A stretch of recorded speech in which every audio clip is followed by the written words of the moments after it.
Hello, everybody, and welcome to the final submission results for the Spring Skirmish Challenge. So, this was a great hobby challenge. Let me just start out by saying I'm so happy to see all the great work done by so many people. This was super awesome. So, as I've mentioned before, we have a Google Plus community called the PmP, the Painters Motivating Painters. And what we've started doing in there regularly is various hobby challenges, wherein there's sort of a set of guidelines created to build and paint and finish a certain force of a certain size or certain models or whatever. And so this one was our skirmish challenge. This ran over April and May. Everybody had until very recently to finish up their submissions. So now they are all collected together here, and we're going to review all of them, all the good work. I'm going to go through, kind of offer them all up, talk about what I like about them, that kind of thing. And, we'll move at a fairly good clip. Obviously, this isn't part of a review, so I'm not going to be too, I'm not going to really offer much in the way of critiques. But, of course, what this really is for is so you can check all the forces out. And down below in the description of this video, you will find a survey. And that survey will be open until next Thursday, the 16th at midnight. So that's how long you've got. There's a couple categories in there. You can vote for your favorites from what we're about to view in all of those categories, and I would encourage you to do so. Look down below in the description for that link to the survey, and complete that. Vote for your favorites in the Spring Skirmish Challenge. If you're interested in joining us on your hobby journey and becoming a member of the PmP, I will also link that down below. Okay, so preamble aside, let's just get into it. All right, so we start out with Archaeos 1861 and his Bretonnian survivors. By the way, the challenge here was to do at least 10 models, one of whom should be designated as some kind of commander in some way, and to complete a piece of terrain. So it was minimum 10, maximum 20 models, as well as a piece of terrain. So this is really a nice chance to do, a nice small force, start a new warband, do something for Frostgrave or Mordheim or Infinity or Malifaux or Age of Sigmar or whatever. So Archaeos is doing a really great Bretonnian force here, which obviously we all know I'm partial to. I love the color choice he's made here. Things are so muted. It's quite wonderful. It's a very organic, natural color set. Works so well on the sandstone, which is beautifully layered, lots of different colors in that I can't think of what it's called. Obelisk. There we go. It came to me. I especially like how pitted and old the little bit of bronze or copper at the top looks. Great weathering on the big white wooden shields. Yeah, just fantastic. So all in all, really fantastic. And I love me some more painted Bretonnians entering the world is always a good thing as far as I'm concerned. All right, next up, we've got Bleep Bloop, who has one of the most unique and beautiful painting styles of more or less anybody I've seen. He has this wonderful, wonderful eye for contrast, and he really just pushes everything way, way up, so it just pops right off the image. And this is his Death Alliance. So you can see here we've got some Spirit Hosts, his wonderful Hex Wraiths, his take on the Black Knights, and then, of course, the old school Necromancer right up front leading them. So this is great. I like how he carries through a lot of his colors. You look at the red tones that's worked into the bone of the horses all throughout. That same sort of ruddy tone is worked into the cloth of the Necromancer, and on the basing, the sort of rusty ground texture and the copper tone, as it were, of the roof. Bleep Bloop has an amazing eye for color, and I think that this is just a absolutely tremendous force. All right, speaking of death, here we've got Chris Koster bringing in with, I call this Death, I named him Death Strike. Some people gave me names, some people didn't, so there you go. Because they're just, pouring out of this portal, which he's done both of his portals for his terrain. I like that very much. Looking like they're portals to Shaiish, to the realm of death, from whence all these guys are spilling out. Obviously, Chris did a big force. He's got all the Hex Wraiths, 2 of the Morghasts, a big Terrorgeist in the middle, so he did not shy away. This was a really big commitment, and I think he did a great job. Love the greens and purples. kind of, throughout. Just a lot of really interesting color choices. And, he's got some freehand rocking on that banner. Always love to see that. Even if it's just simple freehand, it really just spices it right up. And his hex wraiths have got a nice rich tone for being, a little more consistently ghostly. I still like very much all the various shades of green and white he's worked in there. And then carried throughout to the portal energy, to the wings of the Morghasts, and so on and so forth. So, great job, Chris. Super. This is, frankly, he's got a legitimate AOS, army here on his hands. He doesn't need to work very hard to expand this out.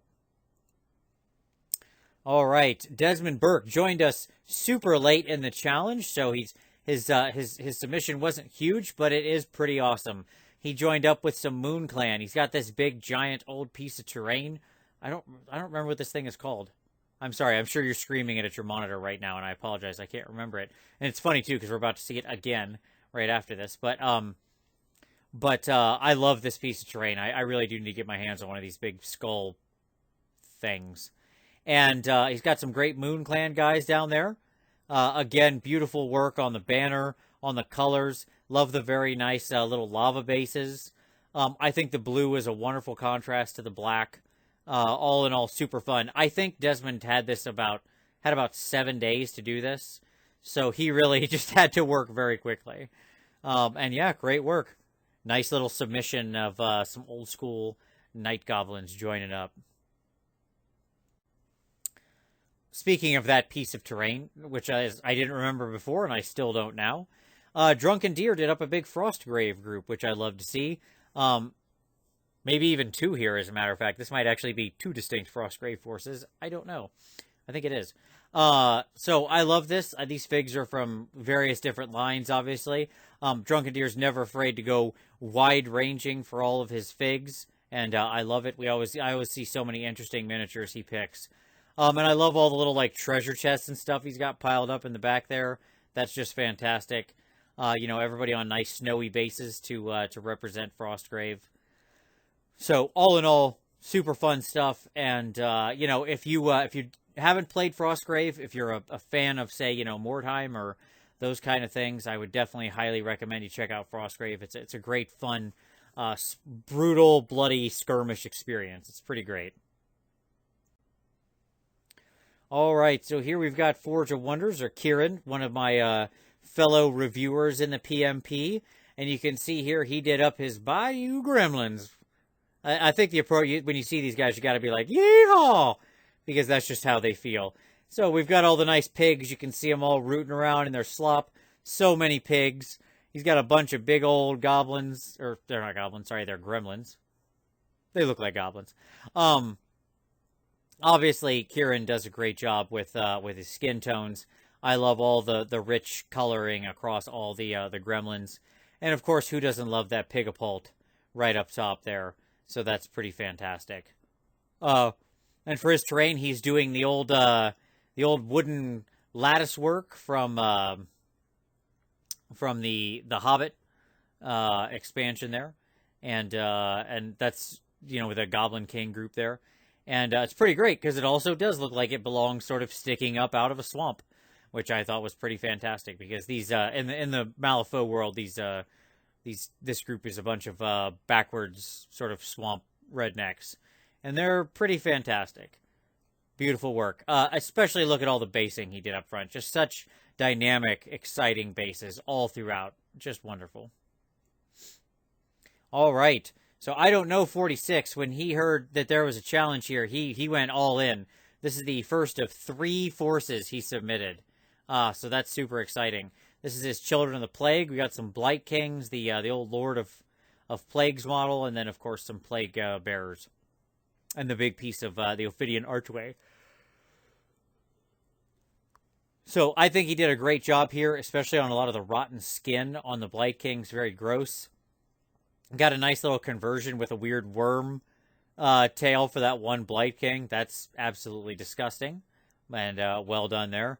Got some nice goopy Nurgle's Rot, sick, sort of filth water all over the bases. I'm well known for having quite a bias against Nurgle. I hate them. That being said, I don't know, you did an absolutely fantastic job here. These guys look great. A lot of wonderful colors worked in. Very, very nice. Good contrast with your green and reds. I like it. All right, second part from I Don't Know 46 was his Neverborn, again for Malifaux. He had mentioned in his comment that he would have liked to make the terrain nicer. He just kind of scratch-built it very quickly.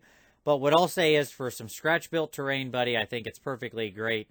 Very serviceable, and the reality is, it's going to look fine on a table with a bunch of other buildings and stuff like that as your Malifaux crews are plowing through the streets there, trying to murder proteges and complete assassinations and everything else. You've got a nice mix of models here, some older, some newer. I particularly like the job he did on Teddy. I really need to explain which one is Teddy, but it's the bear in the back right.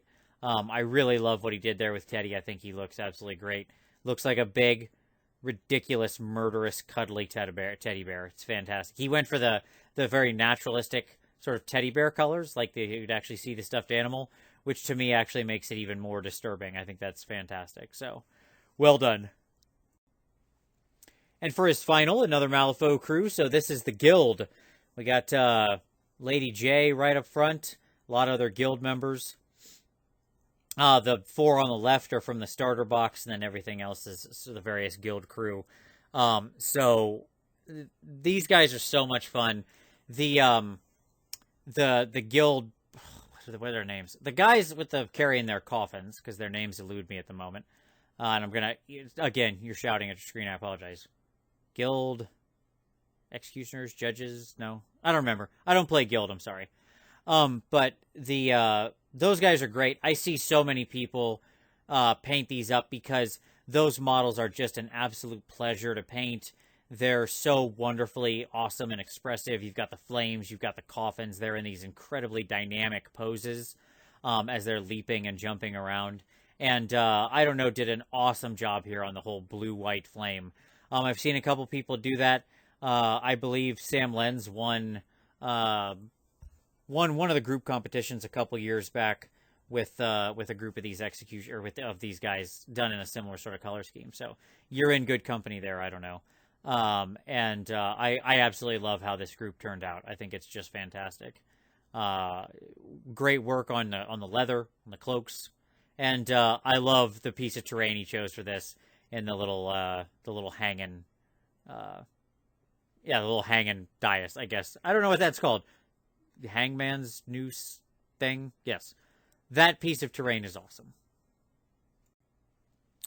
All right, James Wilson, who also went all in on this, I might add, with his first submission. He's got 3 as well.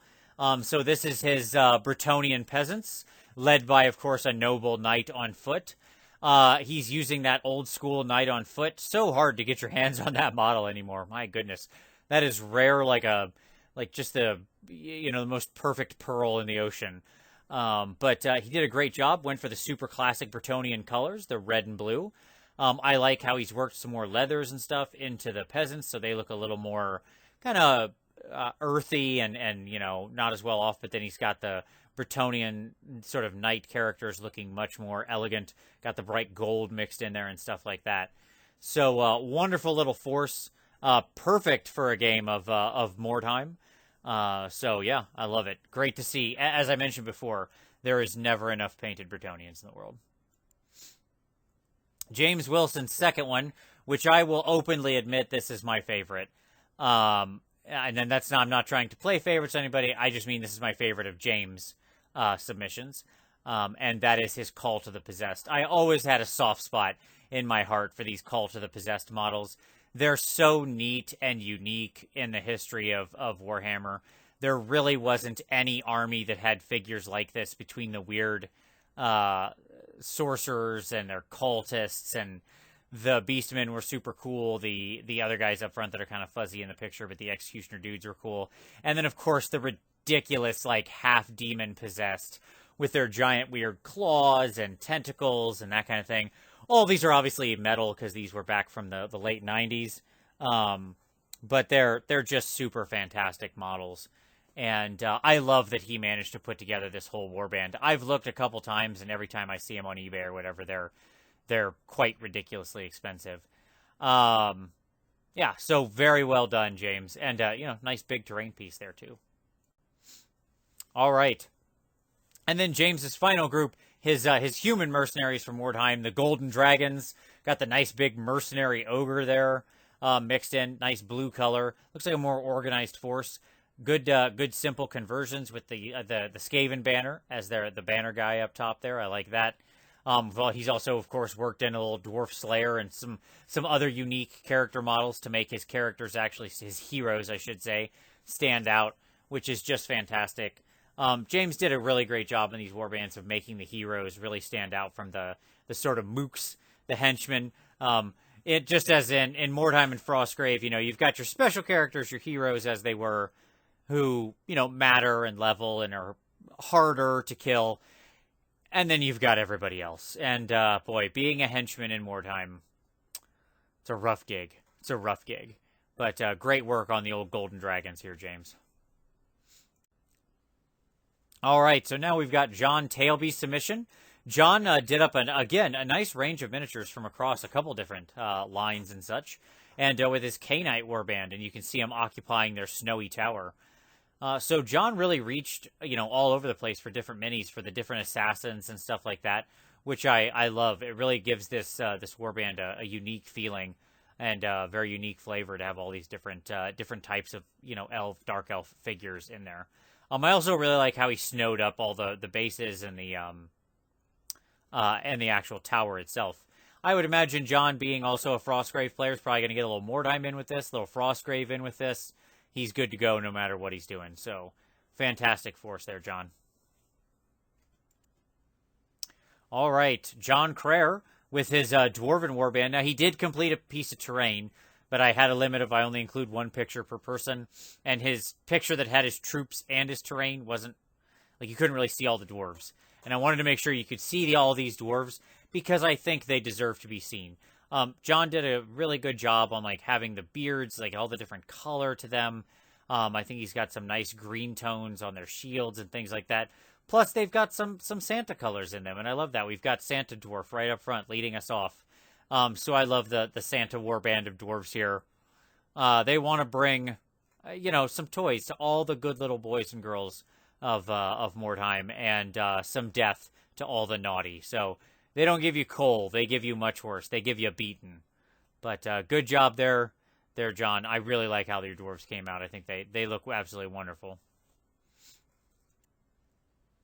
Okay, Christopher.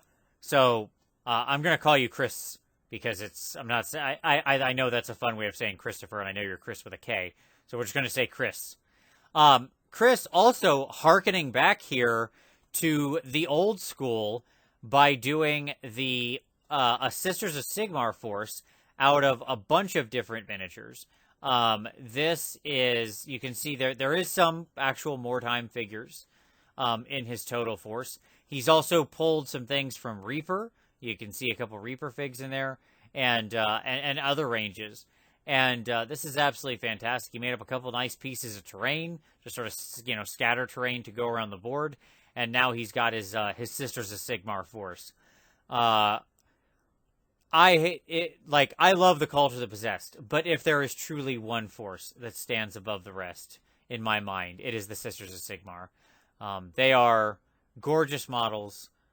Even back then, I love them to death. I think it's a range I've always been trying to get my hands on and never been lucky enough to do so. But he did a fantastic job here, Chris, of using, models from across different ranges, but keeping them all coherent through his paint scheme and having a wonderful, wonderful force to show for it. So absolutely great. All right. Lee Ascroft, who had 2 submissions. So his first one, he didn't get his terrain done for the first one, but that's okay. He did get all of his troops done. So we can see here we've got some various death forces, as well as Chris's or Lee's very, very disgusting paint pots. his water cups there. Yeah, he's got some nice Graveguard, the Spirit Host, really just a nice mix. Couple heroes, the Black Knights, a good little force to put on the table in either Mordheim or to start out with just a small game of AOS. Absolutely ready to go, and that'll be easy to build on. Lee's other force here, which I'm very partial to, is his Sylvaneth. This is my favorite from among Lee's. I love one of the things I love about the Treemen and the Dryads is that there's no right colors for them. You can do them in so many different colors of white and gray and browns and greens, and it's all correct. And Lee has really leaned into that here. Just look at the Dryads and how he's got all these different types of trees represented. We've got some gray bark guys mixed throughout. We've got the very white bark. We've got some nice rich brown tones all throughout. So it's really just this wonderful mixed forest of Dryads, and he's done a great job of still having them all tied together through, green on the basing and highlights. And at the same time, his tree man kind of combines all of it with a little bit of the browns and the darker browns, the grays, the whites. And that tree man fig is an absolutely wonderful model to paint. If you have any love for tree man, I would recommend it. It's so much fun to assemble and paint. I absolutely love it. So, great job, Lee. All right, Marrok with his Sera-Cast. That's right. You're looking at lizardmen that have been converted into Stormcast. I would highly recommend you take a while and stare at this, because there's so many beautiful things going on here. He's got he's got his massive conversion of his sort of adjudicator up there or whatever, the character that's his knight. Sorry, that's his knight Venator. Yes, with the massive wings. He's got his regular sort of prosecutors down there with or adjudicators, sorry, with the bows, which are skinks with these. They're wearing the sort of Stormcast bits. He's put all together and green stuffed all of this. It's really just fantastic, and I love the little Batman poking out the door in the back there. That is again a lizardman that's been converted into like sort of one of his knight Stormcast characters coming through the door. Absolutely stunning piece. And all of this terrain was cast by him using, sort of the Hearst Arts molds and assembled and painted. And he just did a great job with the colors on it and mixing throughout. Incredibly creative conversions. Beautiful vision, all told. Absolutely great work, Marrok. Okay, Matthew Price, next up with the Disciples of Cain. Loving this little group. Again, we have a nice mix of the various Dark Elf sculpts going on here. Got the old Beastmaster in the mix with a couple mangy dogs. I love it. And also, one of the things Matt's done that I'm a huge fan of, he's stolen those like snowy trees from train sets or hobby stores. Let me tell you what, if you need a bunch of trees for your table, go to like a Michael's or something like that, the month after Christmas. They all usually have a bunch of these things on sale, like 75% off. You can just pick them up. And they're so easy to take and slot into, display boards or terrain pieces on your table and stuff like that. So it's really pretty fantastic. And Matt's done that here, made a really cool piece of terrain, really cool warband. I love the red he's worked throughout. That's really nice. What I love about it is how well it pops against the sort of white and green of his display board, or his terrain here. So great job, Matt. Super cool force. All right. Matthias Schafer, very unique entry, as he decided to use this opportunity to do up the Dreadfleet box. And look at this. He's got like the whole box done, all the terrain. You can't really see it here, but he does have the big castle as well. It didn't show up in this picture, but it is there. So he did all the terrain, all the little markers and the little ships. And each one has such a unique, wonderful, distinct color palette and flavor that suits its individual army. The weird, gross Skaven ship, which I still don't know if I buy that. Skaven should be on a boat, but that's okay. To the hard steel and gold of the Dwarven ship and, the bright blues of the High Elf ship way in the back there you can see. He just did an absolutely fantastic job. So I really think this is cool. And, I had never really had any interest in Dreadfleet, but I saw this, and I'm not going to lie. I thought, maybe I could go get some Dreadfleet. These are super neat. Just such clean, beautiful, striking paint jobs. Absolutely wonderful. All right, Micky Ward with an Infinity Force, another good one. I'd love to see some more members of the PmP doing Infinity, because I don't want to paint them because I hate metal figs, but I love the look of Infinity, and it's groups and painters like this, like Micky, who make me love Infinity. I love his color choices here with the bright yellow and green accenting the white. You know, doing that much white is always a bold choice because anybody who's ever painted a lot of white knows that you've got to work on a lot of thin layers to keep it smooth. And Micky's done exactly that. Micky, you've really just knocked this force out of the park. I love the way it looks. Your line work is very strong. Your colors are bright, and they just pop so much. I think this is a great Infinity Force. I don't know how many points this represents in Infinity because I haven't played for so long. My poor hackies have sat on my shelf for many years now.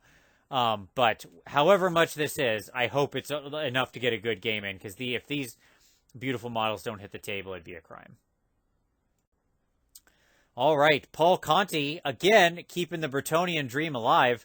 You know, I love how many people we saw do Bretonnians in this. It fills my heart with joy to know that this many people still have a deep-seated love for Bretonnians, and despite the fact the range isn't available anymore, the rules are still good and people are still playing them. So I love this. He's done up, obviously, you can see some knights. He's got some peg knights up there on top. He's got the damsel over on the far right. Again, went for the very classic Bretonnian colors, which I love. I always like to see the red and blue. He's got plenty of peg knights out there, so that's pretty great. All in all, he's got some nice conversions in here too, which I like. I like to see that. You know, a lot of Bretonnian knights, some people just go for, you know, straight as it is, but it is a very individualized force. Every knight is a lord, you know, of their own sort of area or realm or whatever. And, you know, even that's true to this day in Age of Sigmar. They can still all be unique and have their own heraldry and everything like that. So I think that's it's very cool to have all these little customizations he did throughout, because it makes them all really stand out as miniatures. He also made a fun piece of terrain here, and if you want to know how to make that terrain, you can go check out Paul's channel. He has a YouTube channel, and he walks you through he walks through a couple fun, simple ways to make big terrain pieces like this. So it's very cool. All right, Ryan Easterling with the Shark Bite Boys. And what a fun crew Ryan did here. And this is one of those things over the time, he really worked his technique throughout this force. He's got some fun conversions. And look at that wrecked boat. He made that from scratch out of, basically the sort of balsa wood popsicle stick, packs. And I think that looks great. Fantastic wrecked ship. There we go. He's got some really nice, like, tide pools and stuff, little eddies on that piece of terrain. And I love that he went for blue orcs. So many people just paint the orcs green, and there's nothing wrong with green orcs, but I love that he has his Shark Bite Boys that stand out here and are so unique. Again, some great freehand on the banner. He's got some checks up there. He's got the big maw, the bite that is in the Shark Bite. And yeah, wonderful force, Ryan. Very creative, very original. Great to start from scratch and just make a terrain piece, make a wrecked ship. And it puts me in mind of some tier 4 Warhammer online. So anything that reminds me of that always makes me very happy. All right, Skeleton Flower. If you remember the PmP or you watched our previous reviews, then you know skeletons work. Always beautiful, always vibrant and bright. And so here is his Crossroads 7. He didn't end up quite getting 1 or 2 done that he wanted to get done, but so we don't have the entire Crossroads 7, but we've got 5 of the Crossroads 7 here. Or sorry, 6 of the Crossroads 7 here. I apologize, 6. And they look absolutely great. Again, like I really do think I can't remember which one she is, but the violin player with the pink hair. I always get them confused. They're named after the 7 deadly sins, and I can't remember like which is Lust and who's who. I know that Wrath is the guy with the green ghosts behind him. I always remember that. But I think that she works so well. All in all, just a fantastic job on this Crossroads 7. So beautiful to set down against, because again, all of these are clearly individuals and they just pop right off the table. Just each one demands attention, and I think that's great. All right, Thomas Walsh with the Dwarven, a Dwarven warband here. And what I'll say about this is I love the terrain piece he's chosen. I have this too, the Dwarven Mountain Hold from back in the day. I think it's great. Always good to see this get painted up and done and hit the table. He's done a nice job with, flock all over it and stuff like that. He's got some nice stunties ready to defend their Dwarven home. Tom did a great job here with the reds and having them bright and stand out against the gold. Nice clean paint jobs on the shields where you can see the red underlying the gold. I think that looks great. Really stands out. His characters are very distinct, even amongst the Dwarven force, which can sometimes look a little samey because they're all tiny, sort of short infantry squat guys all standing together. But I think Tom's done a good job here of placing them around, and that to me they stand out, they pop. So very, very well done. All right, and final one, which is I am last only because it's alphabetical. But this is my 10 Thunders that I did up. My crew. I loved painting these. These were so much fun. Again, this is for Malifaux. This is the 10 Thunders crew, and under Misaki, and they are just an absolute joy to paint. And I really lavished a lot of attention on all these. Sort of each one being treated as their own little special snowflake. The only one I didn't like was the little lung dragon guy in the back. I thought he was, I didn't like him very much. But each of the humanoid figures, even Shang, the big fire dog, were just an absolute joy to paint, to convert, to do their bases up. And I really love how they came out there. It's a fun chance to do a bunch of freehand on like the kimonos and the fans. If you're looking for a fun time with models, I really do recommend this crew. They're super fun on the table, and they were just absolutely a joy to paint and something that I'm very proud of. So, there you go. That's the Spring Skirmish Challenge forces. As you can see, my goodness, so many incredible submissions this month. Like I said, don't forget, survey link down below. Check it out. Vote for your favorites in all the categories. Voting will remain open until next Thursday, June 16th, at midnight Eastern Time. That is when the voting will close. So do vote by then, please, for all your favorites in the various categories. And other than that, we will be starting a new hobby challenge in July. So July 1st is when the next hobby challenge starts up. Look forward to that. We're going to have some fun stuff, and we'll be running them most of the time. Not always. We'll have some breaks in between depending on how big the last challenge was, but the next one starts July 1st. As always, thank you everybody for watching. I hope you enjoyed everybody's good work here. I'm super proud of everybody for all the amazing forces submitted, and a thank you to all of our skirmisher submitters, skirmish force submitters, and thank you for watching. And as always, we'll see you next time.